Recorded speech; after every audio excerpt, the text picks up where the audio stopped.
திருச்செந்தூர் கோவிலில் வாங்கின சூரிய பகவானோட படம் இது நான் வாசப்படியில் தான் மாட்டி வச்சுருந்தேன். 2022 வாங்கினேன். இப்போ தான் இதோட துருப்பிடித்தல் எனக்கு தெரிய வந்தது. தகரத்தில் கில்ட்டு பிடிச்சி விற்றுருக்காங்க. அதை நான் தெரியாமல் வாங்கிட்டுருக்குறேன்.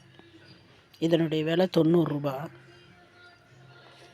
நீங்கள் இந்த மாதிரி படம் வாங்கும்போது ஒரு காந்தகம் 5 ரூபாய்க்கெல்லாம் கிடைக்கிது. காந்தகம் கடைகளில், மளிகை கடையில் கூட கிடைக்கிது. அந்த காந்தகத்தை வாங்கிட்டு போய் டச் பண்ணிவிட்டு வாங்குங்க. இரும்பை மட்டும் தயவு செய்து வாங்கிடாதீங்க. தகரத்தை வாசப்படியில் மாட்டக்கூடாது, அது தவறு. நீங்கள் ஏமாறாதீங்க என்ன மாதிரி. ஓகே.